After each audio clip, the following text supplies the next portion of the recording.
What's going on, y'all? This is Czar. So a lot of y'all have emailed me and wanted me to do a video on mastering.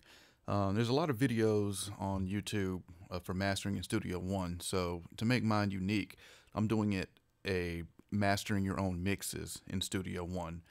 So this is coming from the perspective that you mixed the song and now you're going to master the song. I think a lot of mix engineers now master what they mix, which has changed a lot from the past, because in the past and still now, you get the mix engineer to do the mix and then the mastering engineer to do the master. Nowadays, a lot of mix engineers are mastering what they mix, because really that's what a lot of the clients expect now. Now, I'm going to give you 3 tips to mastering your own mixes, and then I'll show you how I approach mastering your own mix. So I guess first let's talk about what is a master. So mastering a song, in my opinion, is preparing a song or a collection of songs for a commercial release. So when you're ready to release your song to the public, that is the final step of the song, the mastering. So the first tip is to don't try to fix anything in the master. Just like you hear people say, don't fix it in the mix. Or let's take it back to the recording stage. When you're recording, you shouldn't record and say, oh, we'll fix that in the mix. Go ahead and get it right in recording. And then the same way when you're mixing. You don't want to mix something and say, oh, we'll fix that in the master. So if you're mixing the song, you should be 100% happy with your mix before you take it to mastering. And the song is not ready to be mastered until you are satisfied with the mix. So don't try to fix anything in the master, because it's a lot harder to try to fix something in the master than just going back to the mix and correcting the problem there. The second tip is not to overdo it. So I struggled with mastering my own mixes for a long time, and it really became stressful because I was approaching it as I'm spending 8 to 10 hours mixing this song, getting it to sound the best that I possibly can, and now I've got to master it and make it sound even better. How do you do that? So I struggled with that for a long time, and I was talking to one of my engineer friends who's won a couple Grammys, and I was talking to him about it, and he looked at me with a straight face and said, who says mastering is making it sound any better? And that's been some of the greatest advice I've ever gotten, because it completely changed the way I approached mastering. So now when I master, I'm not looking to take my master and make it sound another 100% better than my mix. I'm mastering to make subtle changes to enhance the song, not trying to take the song to a whole nother level. So that really helped me. So when I say don't overdo it, a lot of times you'll mix, and then because you want the master to sound so much better, you'll end up overdoing things. And too much of anything in mastering is not a good thing, in my opinion, meaning too much EQ, too much compression. I feel like everything in mastering should be subtle enhancements. So that is the second tip. The third tip is to get another set of ears on the project. So one of the perks of taking your song to a mastering engineer is you're getting another set of ears on it, you're getting another opinion on it, giving someone else on the outside a look in on the song. When you work on a mix for so long, especially if it's your song, you become emotionally attached to it. Getting someone else, and maybe another engineer friend that you have, or someone else that does music, just getting their opinion, letting them hear it, because they may hear things that you don't hear. Now, I'm not saying every mix and master you do, you should let someone else hear it, but, every now and then, pass the song off and get some feedback, and let someone else hear it. So, those the 3 tips that I have on mastering your own mixes. Don't try to fix anything in mastering. Don't overdo it, because like I said, you don't want your master to sound completely different from the mix. You hear a lot of mix engineers say that the mastering engineer ruined my mix, and it's because they made it sound completely different. And the third one, which is, get another set of ears on the project. So now let's take a look at how I approach mastering. So I've got the project page open, and I've got a song here that I mixed for Jashayla, that I also mastered. Before we get into that, let's just go over some quick overview of the project page. So, down here in the middle we have the level meter. I'm going to play a little bit of the song so we can get the level moving here. And also, let's make sure I have set, okay, peak RMS, VU hold. So just quickly explain that. The peak RMS, when you see the levels moving, it's going to show the peak, which is the loudest that the song gets, and the RMS is the average level of the song. And the VU hold is holding my peak, so I can see where on the meter it's peaking at. So let's play a little bit of the song and take a look at that. My man Czar make tracks like this. I'm saying, don't be mad cause you can't be me. Well, can you blame me? Hey, fashion. So you can see the red is the peak, and where the white was moving, that was the RMS. Now, you can, I always have a reference track for the song that I'm mastering, and for this my reference track was Monica, Every Time the Beat Drops. And your reference track should be a track that sounds similar to the one that you're mastering.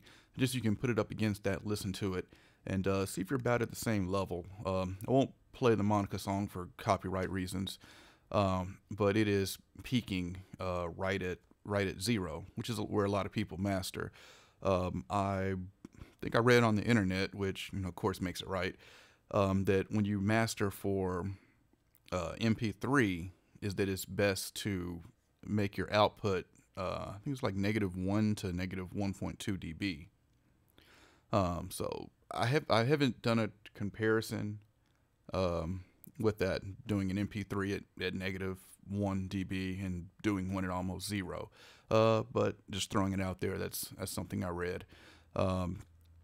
So let's quickly look at my chain. Oh, I'll also show you the phase meter, which is here on the right of the level meter. And to take a closer look at the phase meter, I've got one open in the signal chain. So I'm going to play it again and just look at the phase.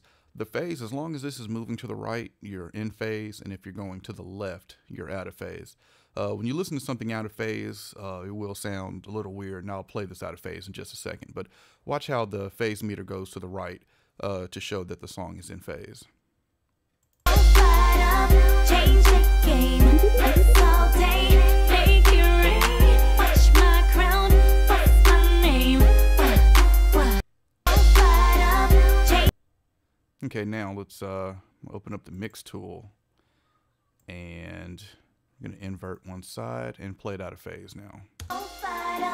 change the game, that's all day, make it rain, watch my crown, what's my name. So whenever you're mastering, make sure, and mixing as well, make sure that your song is in phase, because it's very important. Now, just looking at the signal chain.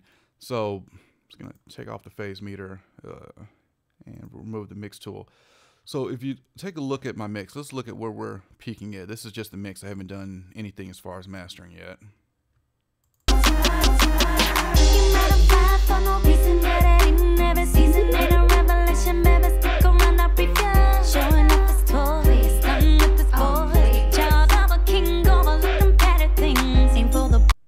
You can see my mix is peaking at around -2 dB. So of course in mastering we want to bump that level up so it's closer to 0. So the first thing I do in mastering is EQ. Now remember, I just want to make subtle changes here. And so when I do subtle change, I listen to the song and I say, what would I want to subtly enhance in this? This is a dance club banger song, so I want to bring out the low end a little bit more. So what I've done in the EQ is I've added a low end bump and I've rolled it off at 20 hertz to save as much headroom as I can. So I got about a 2 dB bump around 60 hertz, and the reason I know that's at 60 hertz, if I look at my FFT, the spectrum analyzer here, when I hit play, you can see where my low end is focused at.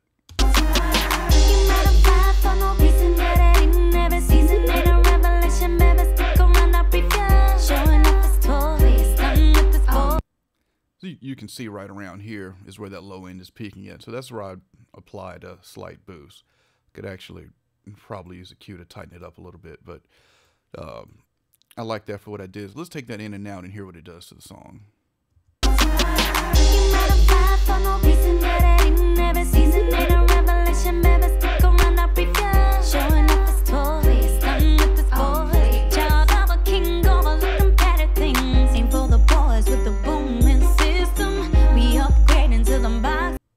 So it just makes that that 808 there pop just a little bit more.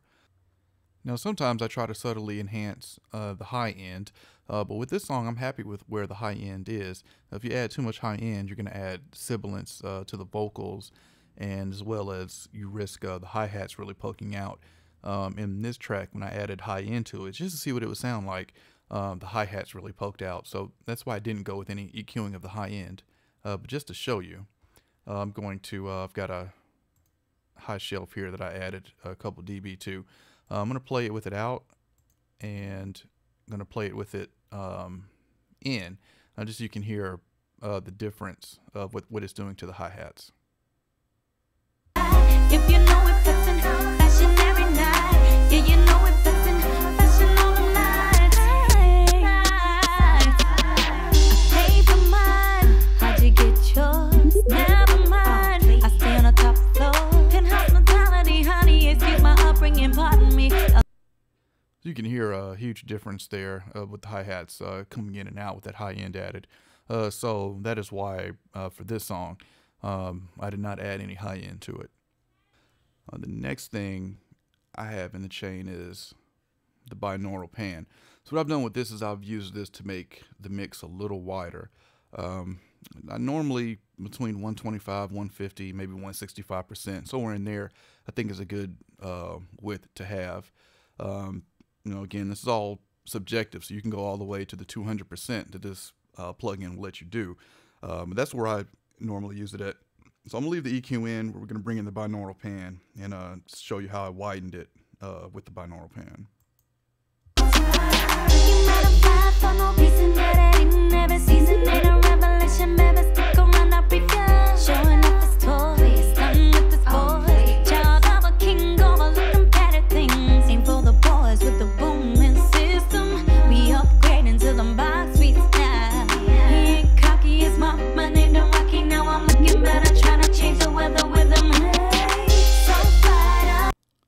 So the main thing that's doing is you can hear the pizzicato that I've got panning from left to right in the mix. Take a listen to that again, and with the binaural pan and widening it, that part is really being widened because that's what I have bouncing from the extreme left to the extreme right.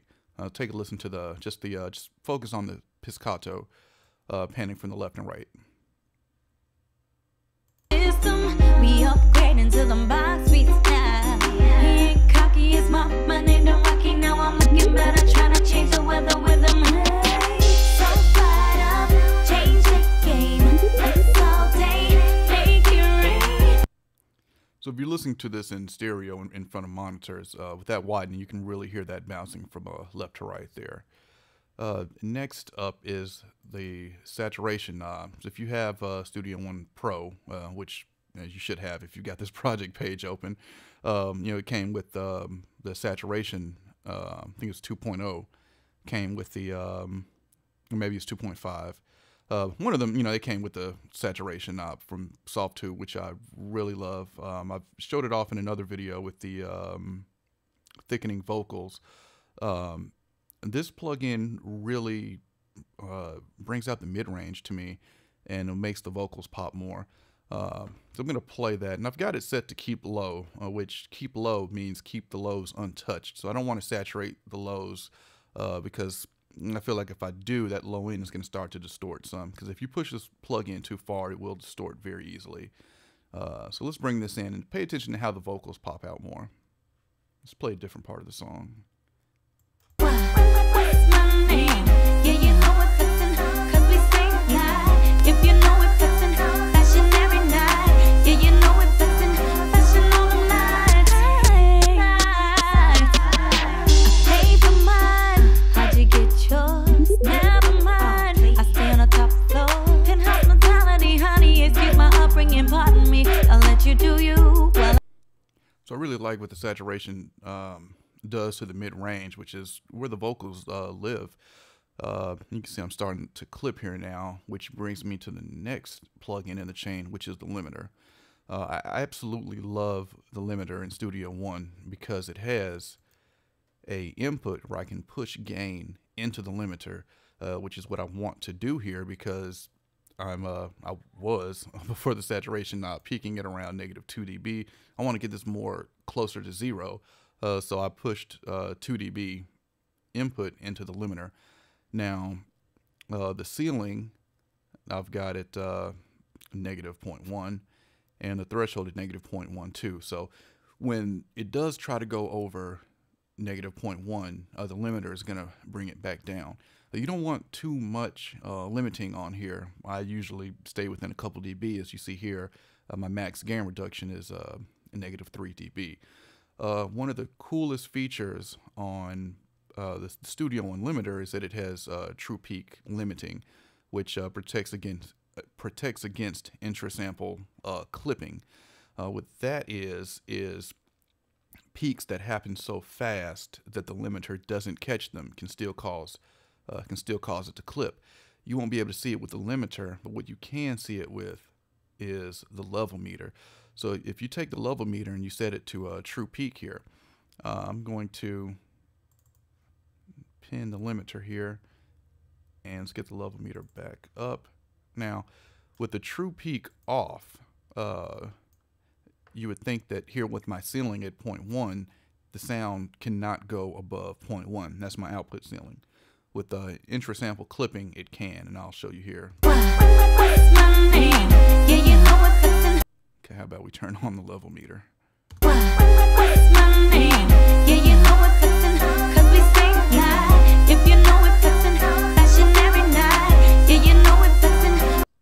So if you see here, my level meter is telling me I'm clipping, but look at the output of the project page on Studio One. It's not telling me that I'm clipping here.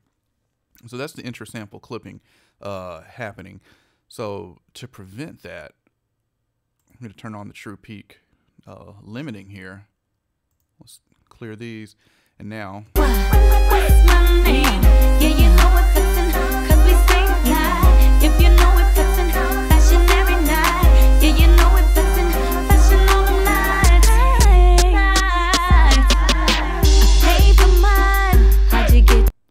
you can see I'm no longer clipping. So that's a great feature to have, and that's why I use the Studio One limiter pretty much every time I master a song. So now it's going to take the mix tool out and the phase meter out.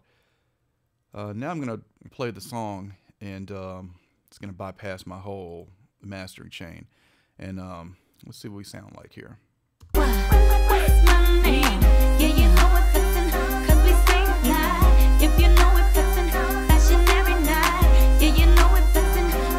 And now I'm going to bring it in. And then on this pass, I'm just going to bring it in back and forth and just toggle it so you can hear it go from mastered to just a mix.